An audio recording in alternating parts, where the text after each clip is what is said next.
Assalamualaikum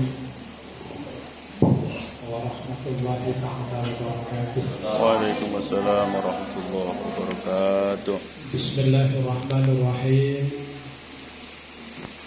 Alhamdulillahi rabbil alamin, wassalatu wassalamu ala rasulillahil amin, Sayyidina Muhammadin wa ala alihi wa sahbihi wa man tabi'ahum bi ihsan ila yaumiddin. Rabbi shrah li sadri wa yassir li amri wahlul 'uqdatam min lisani yafqahu qawli. Hadirin hadirat khususnya al-mubarakah, tadi saya tahu mengajarkan satu jena dosen setaya saya tahu mengajarkan mahasiswa-mahasiswi satu jena saya tahu banggakan. Apa saja itu? Alhamdulillah, pada saat mungkin Allah Subhanahu wa ta'ala telah mempertemukan Buddha dan sesejana mentemukan pertemuan pada mungkin bulan senantiasa jadi pertemuan seberkah manfaat. Amin. Di dunia wal akhirah. Amin amin ya rabbal alamin. Salawat dan salam semoga tetap tercurah limpahkan kepada Nabi Muhammad sallallahu alaihi wasallam sebagai pembawa risalah, sebagai uswah hasanah bagi kita dalam segala hal. Dan semoga kita bisa mencontoh beliau walaupun tidak 100% karena tidak memungkinkan beliau hadir. Hadirin semua saya hormati, sebelum saya menyampaikan apa yang ingin saya sampaikan, saya ingin bertanya terlebih dahulu, Rasulullah Sallallahu Alaihi Wasallam kalau dipandang dari sisi ekonomi, beliau itu orang kaya atau orang miskin? Kaya atau miskin? Orang kaya. Miskin. Ada yang jawab kaya, ada yang jawab miskin. Yang paling benar mana? Semuanya insya Allah sama benarnya. Kemudian saya juga ingin bertanya, orang soleh, orang pintar boleh jadi orang kaya apa tidak? Boleh. Boleh apa tidak? Sangat boleh. Pantas apa tidak jadi orang kaya? Pantas banget. Mengapa saya bertanya seperti ini? Karena terkadang persepsi yang ada di masyarakat sepertinya kiai tidak layak, tidak dianggap kiai yang warok, yang khusyuk kalau banyak hartanya. Ya kan? Mensuki. Anggapan masyarakat orang kaya itu lemah secara spiritualnya katanya. Orang yang tinggi spiritualnya identik dengan kemiskinan. Hadirin saya hormati,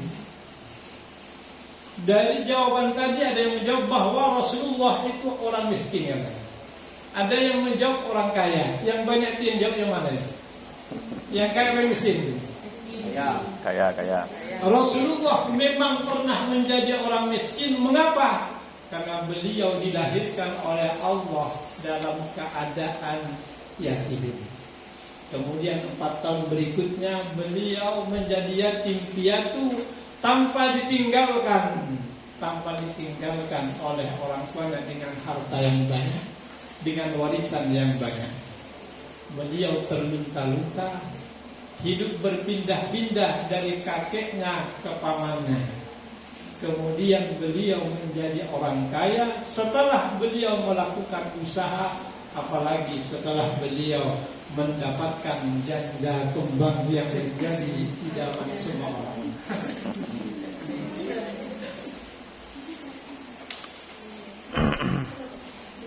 Apa ada dalilnya bahwa Rasulullah itu kaya? Ada dalam Al-Quran. Surat Ad-Duha Allah menjelaskan, wa wajadaka dhallan fahada wa wajadaka ailan fa'auna. Tuhanmu mendapatkan engkau ailan, miskin fa'auna, lalu dia membuat dia kaya. Lalu Tuhan mau membuatkah buat kaya, menjadikan kaya. Dari mana kekayaan Rasulullah itu bisa diperoleh? Yang pertama, beliau mendapatkan kekayaan dari hasil jerih payah yang dilakukan oleh beliau ketika muda.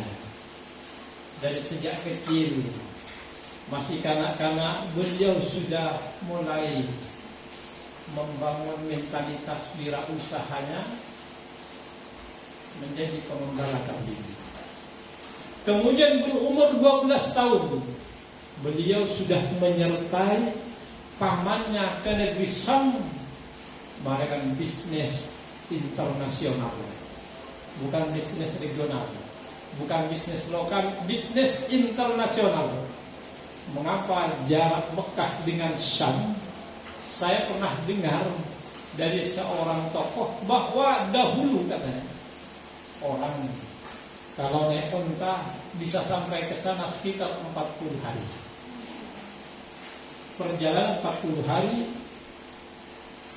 Kalau sekarang ke Palestina, saya pernah ketemu orang Palestina, tanya berapa hari sekarang ke sana tanpa berhenti, naik bis patas hampir 3 hari 3 malam. Jadi bisnis internasional yang telah mulai dirintis dilakukan oleh beliau bersama pamannya.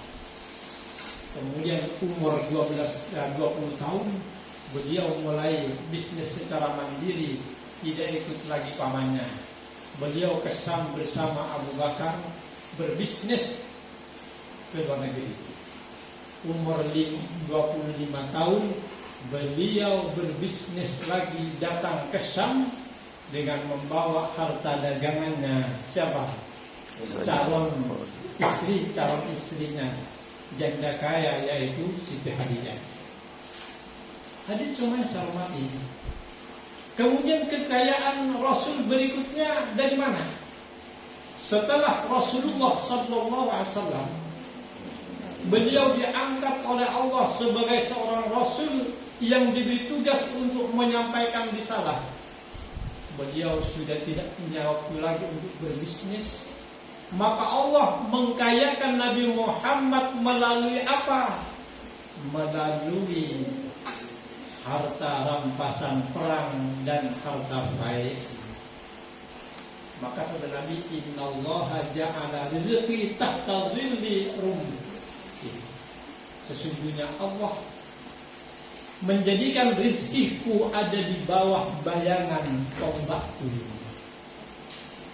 Rasulullah menjadi orang kaya dalam masa-masa perjuangan penyebaran Islam, karena Rasulullah diberi jatah oleh Allah khumusul khumus, 1/5 dari 1/5 rampasan perang dan 1/5 dari 1/5 harta faid, harta yang diambil dari orang kafir tanpa melalui peperangan. Jadi kalau umat Islam pada waktu itu berperang mendapatkan 1M, sedikit kalau 1M, mendapatkan 1M, maka 1/5-nya berapa? 1/5-nya berapa? 50 juta. 50 juta. 50 juta itu dibagi 5, satu bagian dari 50 juta, yaitu yang 10 juta itu milik Nabi. Ini kalau hanya 1M. Kalau 1 triliun, kalau 100 triliun, makanya Rasulullah SAW bukanlah orang kaya yang selalu dibingung-bingung, bukanlah orang yang terus hidup miskin, yang selalu didingung-dingungkan oleh para penceramah, yang berefek, berakibat banyak sekarang anak-anak muda, para santri, mahasiswa ingin mengikuti beliau jadi orang miskin. Ini dia. Rasulullah kaya. Terbukti lagi bahwa Rasulullah itu bukan orang miskin. Kalau kita lihat dari sisi berapa mas kawin yang diberikan oleh Rasulullah kepada Siti Khadijah, ada yang tahu? Bisa dilihat dalam kitab Madarijus Su'ud syarahnya Barzanji, ketika pamannya Hamzah melamar Siti Khadijah, beliau memberi mas kawin lamaran 20 ekor unta. 20 ekor unta. Ketika lamaran, ketika akad nikah, Siti Khadijah dikawinkan dengan Nabi Muhammad SAW dengan mas kawin 400 dinar. 1 dinar ada yang tahu berapa? 1 dinar sekitar, kalau kita mengacu ke apa yang telah ditetapkan oleh Basnas bahwa zakat nisabnya 85 gram sama dengan 20 niskam atau 20 dinar, berarti 1 dinarnya itu sekitar 4 gram 25. Jadi kalau 400 dinar dikali 4,2 sekitar 700 apa? Juta. 1.700 gram mas kawinnya. Saya ditanya, ada apa enggak di sini bawel yang mampu berat seperti itu? Ada apa enggak? Belum ada. Mahasiswa ada yang sanggup apa tidak memberi mas kawin calon suaminya dan istrinya nanti? Insya Allah kalau ada akan menjadi rebutan semua mahasiswa yang ada di bawah ini. Insya Allah ada. Ada. Insya Allah. Insya Allah ya, Insya Allah ya. Ya, semoga saja ada. Bayangkan kalau sampai 1.700 gram kali 1 juta sekarang, 1 juta 1 gram ya. Berapa ya? 1 juta. Kali 1 juta 1 M. 1,7 M. 1,7. Katanya orang 1 M 700 juta mas kawin. Bagaimana mungkin Rasulullah itu orang miskin? Kalau dia mampu memberikan mas kawin sekitar 1.700 gram, kita orang-orang bawean yang mengaku pengusaha, yang mengaku orang hebat, orang kaya, saya belum pernah mendengar mereka mampu memberikan seperti itu. Mas kawin. Yang memang orang Arab itu seperti itu, mas kawinnya mahal. Kalau murah tidak mau. Sehingga orang-orang Arab itu banyak menjadi korban, mereka menjadi perawan korban, menjadi tua, laki-laki tua, telepon. Kenapa? Karena mereka tidak mampu kawin lantaran mas kawin yang ditawarkan terlalu mahal. Saya pernah ketemu kemarin di Batanya. Jadi saya harus punya rumah, punya kendaraan lengkap dengan supirnya, ada pembantunya, emas sekitar 100 gram, 1 kilo kan? Kemarin. Mengapa mereka itu menarik mas kawin yang begitu besar? Alasannya karena mereka khawatir nanti putrinya ditelat menjadi janda miskin yang terlunta-lunta. Sebab pada umumnya di Arab kalau sudah jadi janda itu sulit untuk mendapatkan suami lagi. Itu sekarang katanya. Mengapa mas kawin mahal, kadung membeli dengan harga mahal, ngambil yang baru sekalian, ya? Yang baru sekalian.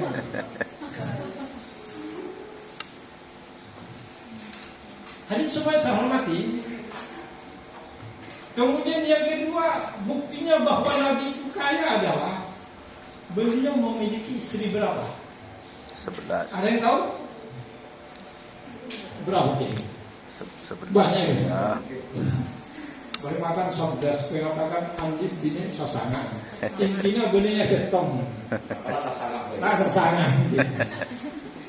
Namun di Nabi Muhammad itu miskin. Bagaimana mungkin Nabi Muhammad akan mampu merawat, memberi makan, memberi nafkah istri-istrinya yang 9?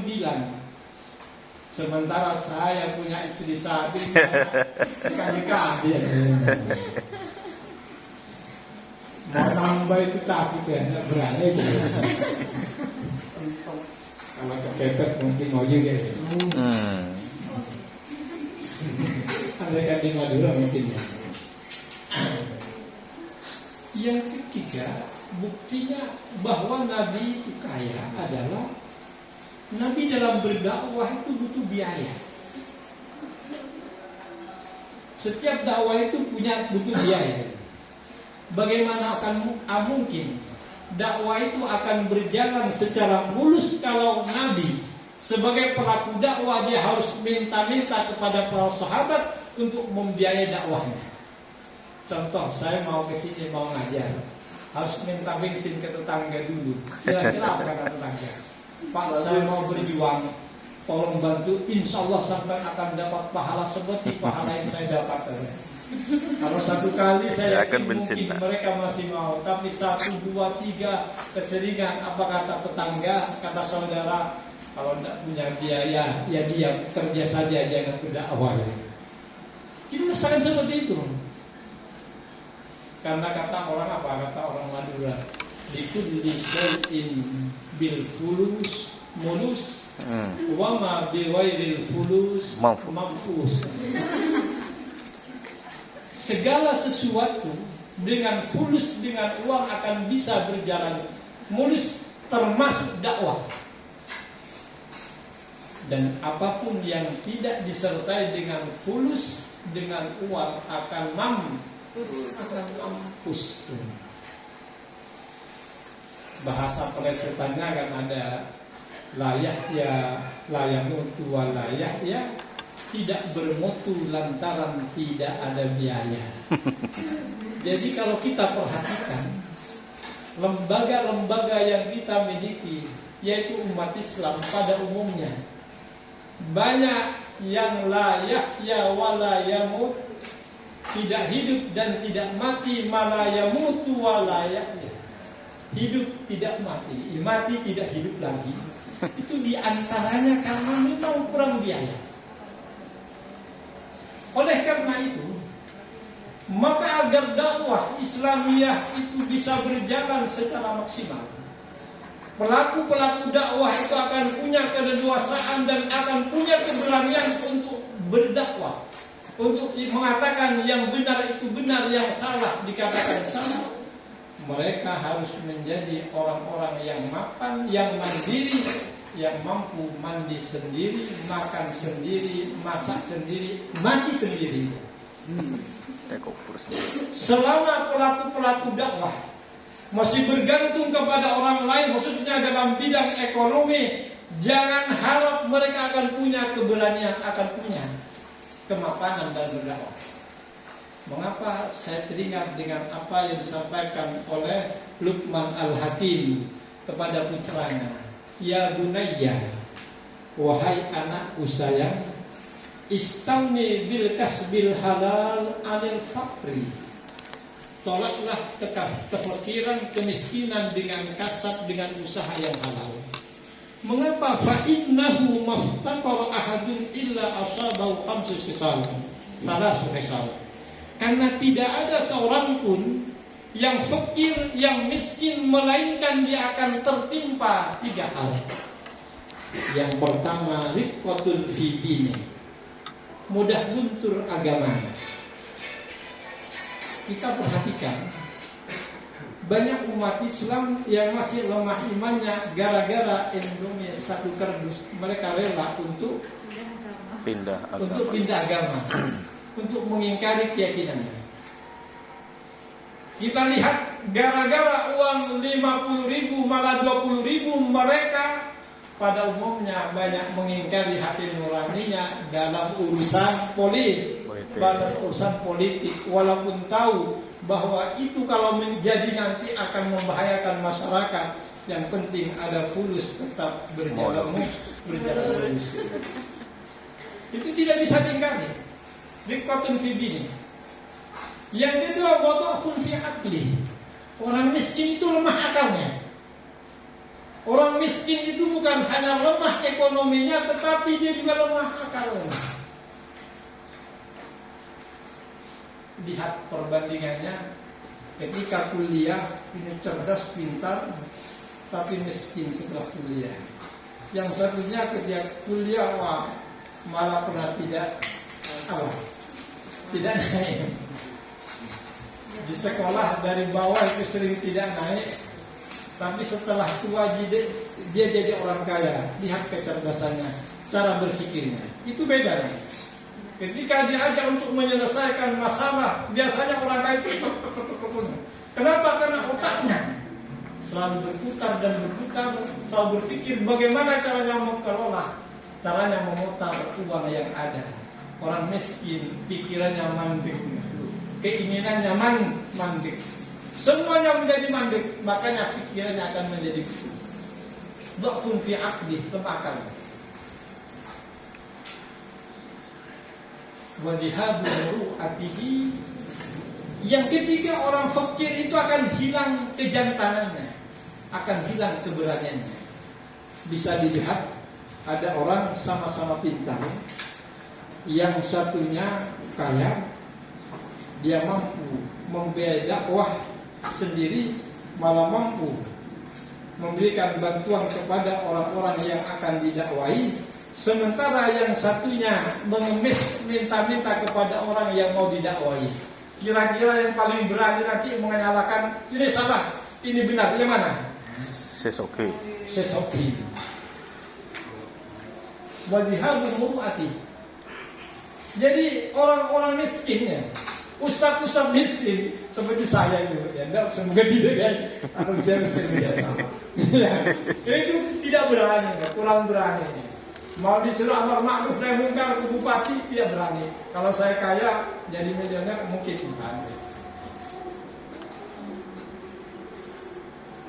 Wa a'dhamu min hadhihi salas, yang paling besar bahayanya dari yang tiga ini adalah istihfafun nas, akan diremehkan, akan diabaikan oleh manusia. Oleh karena itu kita jangan bercita-cita menjadi orang miskin lantaran katanya ikut sunnatul Rasul, tapi kita ikut saja sunnatul Rasul yang menjadi orang kaya, kaya harta walaupun tidak kaya istri.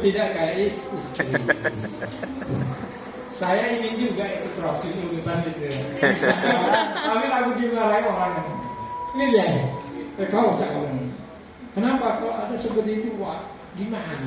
Tidak akan rusak. Ustadznya, kiainya yang memberitahu, yang memberi contoh tidak benar katanya. Saya katakan, saya tanyakan, sampai kok berani mengatakan itu perbuatan tidak benar? Ya iya, itu kan tandanya orang nakal. Beranikah sampean mengatakan Rasulullah nakal? Ya lain itu katanya. Kan gitu. Tapi semuanya saya hormati. Kemudian selanjutnya, bagaimana caranya untuk bisa jadi orang kaya ya? Yang terpenting bagaimana caranya menjadi orang kaya. Harus mencari uang. Mau mencari di mana tempatnya uang, kita harus tahu.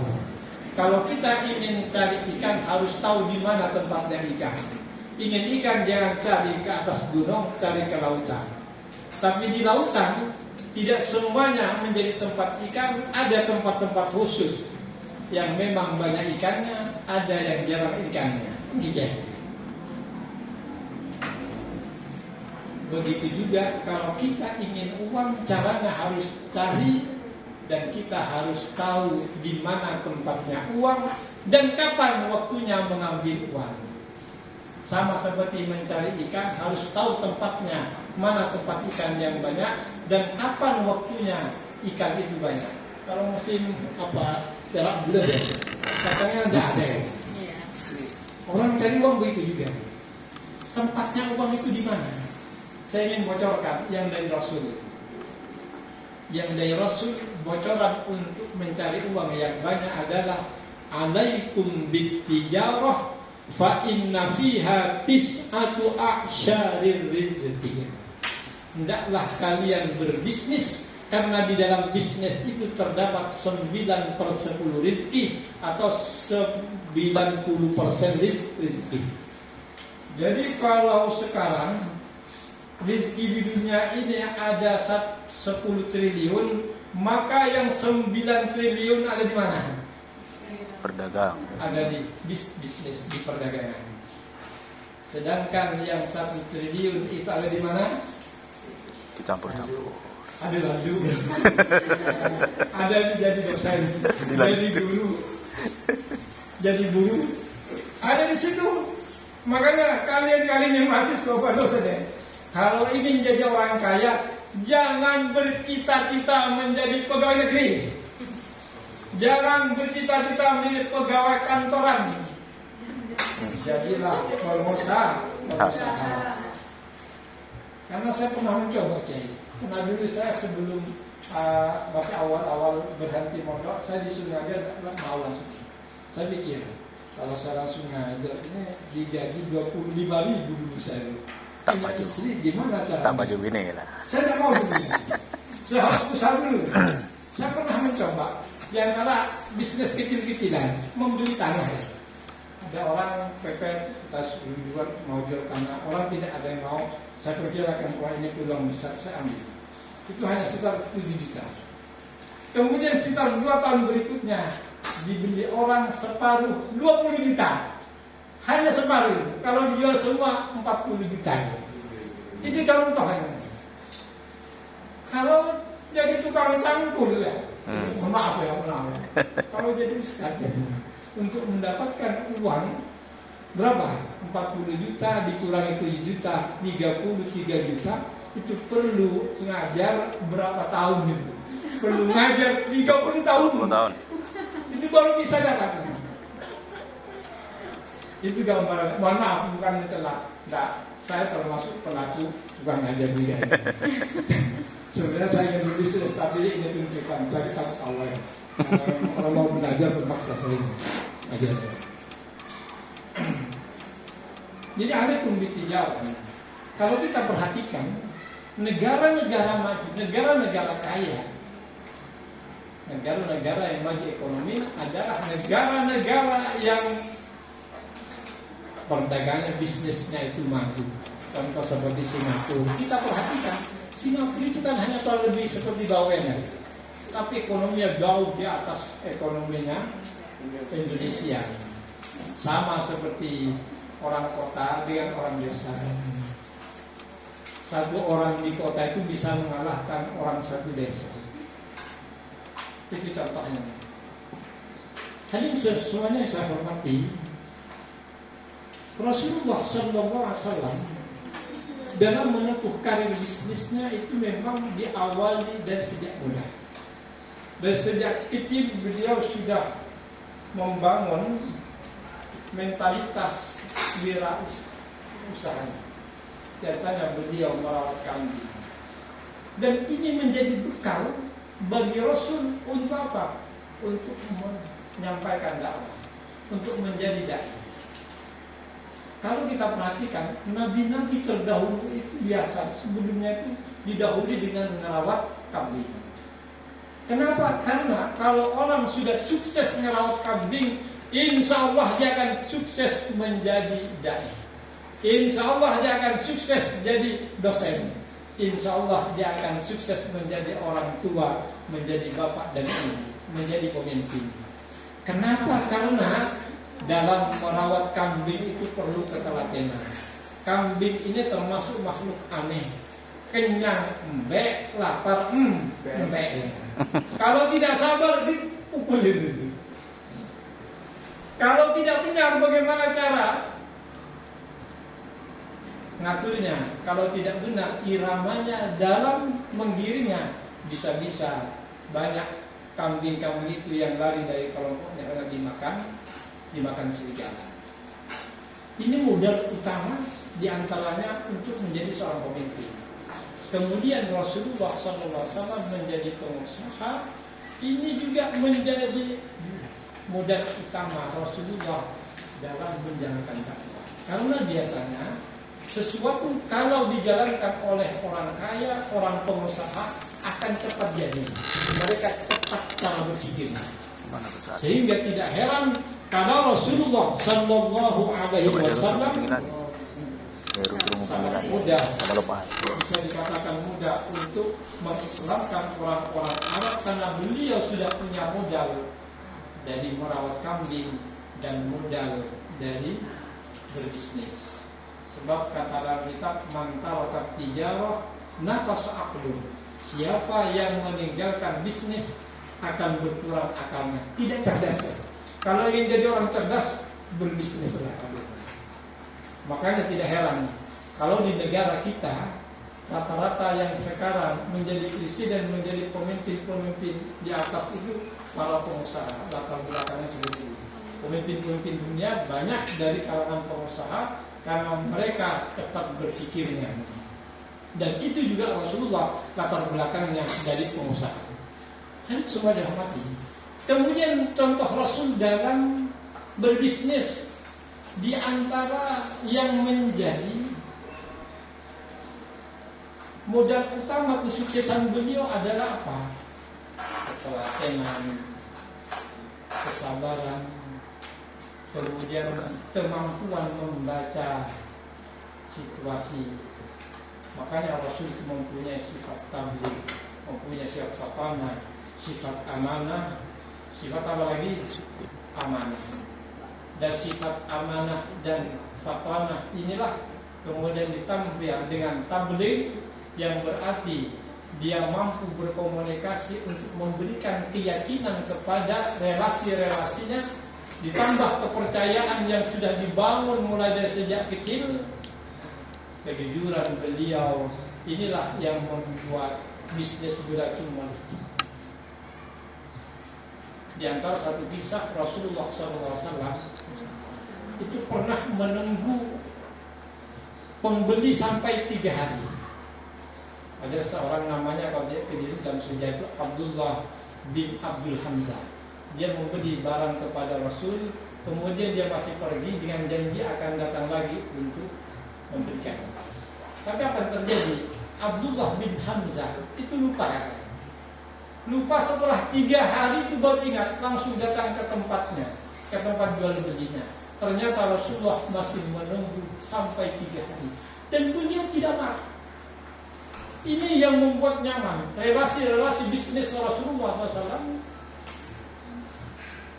Dan kejujuran yang selalu ditampakkan Rasulullah, beliau jelas-jelasan menjelaskan apa yang baik dan apa yang buruk, sehingga beliau juga menyampaikan apabila 2 orang penjual dan pembeli, kalau dia jujur, dia menghendaki kebaikan, burikan, maka akan diberkahi dalam jual beli.